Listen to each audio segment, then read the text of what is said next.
Perkenalkan, saya Adiksan Zanuberi, salah satu mahasiswa di Politeknik Negeri Sriwijaya. Di sini saya akan ngejelasin sebuah program yang dimana mengatur 4 LED melalui remote XY dan web server. Baiklah, di sini kita akan menjelaskan sebuah programnya. Jadi di bagian define dan include itu yaitu untuk mengaktifkan Bluetooth Low Energy pada SP32. Nama Bluetooth yang akan muncul pada smartphone ini yaitu Bedantum, sehingga pengguna dapat terhubung melalui aplikasi Remote XY.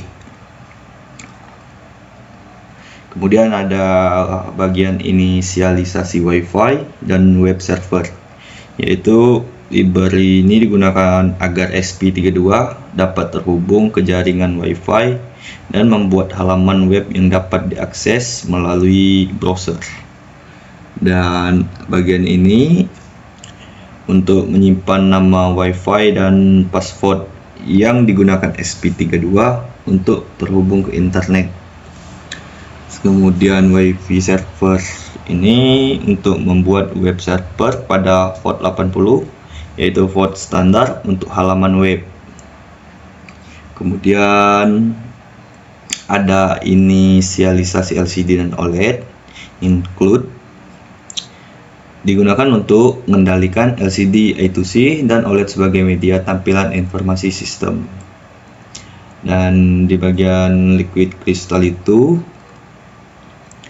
untuk membuat objek LCD dengan alamat I2C x 27.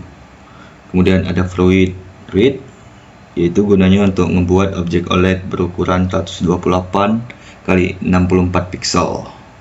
Kemudian ada konfigurasi tombol remote XY. Nah, gunanya untuk membuat 4 tombol virtual pada aplikasi remote XY yang digunakan untuk mengendalikan 4 LED. Nah, kemudian ada variabel status LED, yaitu untuk menyimpan status LED apakah sedang on atau off agar dapat ditampilkan pada web browser. Nah, di sini ada penentuan pin LED. Di sini kita pakai pin 5, 18, 19 dan 23 untuk menentukan pin GPIO SP32 yang digunakan untuk menghubungin LED. Nah, kemudian ada fungsi setup, yaitu fungsinya hanya dijalankan satu kali saat SP32 pertama kali dinyalakan.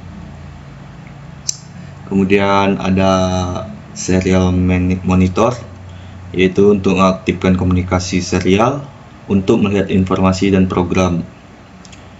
Kemudian ada inisialisasi remote XY, yaitu untuk mengaktifkan sistem komunikasi Bluetooth dengan aplikasi remote XY. Kemudian ada bagian tampilan OLED. Nah, di sini menampilkan identitas proyek pada OLED saat alat pertama kali dinyalakan. Kemudian ada untuk tampilan LCD-nya, yaitu untuk menampilkan identitas pembuat program pada LCD. Kemudian ada konfigurasi LED, yaitu mengatur pin LED sebagai keluaran atau kita sebut output. Terus ada bagian menghubungkan Wi-Fi Beijing, yaitu untuk memulai proses koneksi SP32 ke jaringan Wi-Fi. Ini ada bagian while SP32 akan terus mencoba terhubung sampai berhasil tersambung ke Wi-Fi. Kemudian untuk menjalankan web server, di sini kita akan mengaktifkan web server sehingga browser dapat mengakses SP32. Kemudian di sini ada fungsi log,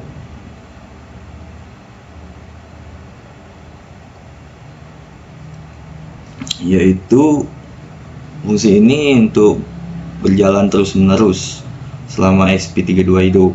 Kemudian di sini ada untuk membaca perintah Bluetooth. Jadi ngebaca tombol yang ditekan pada aplikasi Remote XY.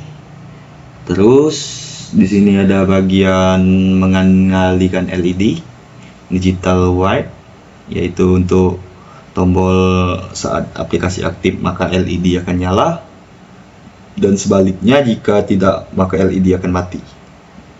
Kemudian di sini ada output state, yaitu untuk sinkronisasi status, yaitu untuk ngebaca kondisi LED dan menyimpan statusnya untuk ditampilkan pada website. Terus ada menerima pengunjung website, yaitu WiFi client, yaitu untuk mengecek apakah ada pengguna yang membuka halaman web XP32. Kemudian di sini untuk menyalakan LED dari website, yaitu IP header ini,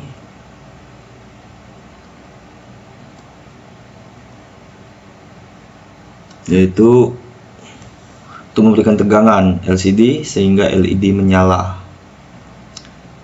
Kemudian kita masuk ke mematikan LED dari website.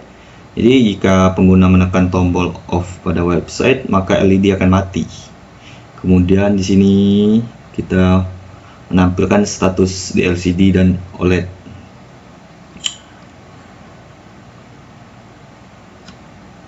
Oke. Di sini saat LED menyala, LCD dan OLED akan menampilkan informasi status LED. Kemudian kita membuat halaman web.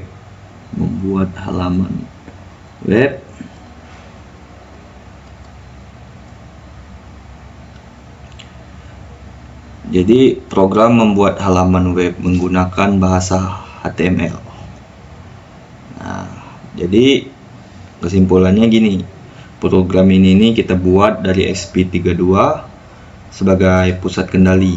Jadi XP32 itu terhubung ke Wi-Fi sehingga kita bisa membuat web server yang dapat diakses melalui browser. Jadi selain itu XP32 juga bisa digunakan Bluetooth BLE yang terhubung dengan aplikasi Remote XY. Jadi kita melalui dua media tersebut. Jadi pengguna dapat mengontrol 4 LED secara nirkabel. Status LED ditampilkan secara real time pada LCD, OLED, dan halaman web. Jadi pengguna dapat memantau kondisi sistem dengan mudah. Nah, jadi sekian program yang telah saya jelaskan. Semoga bermanfaat untuk kita semua.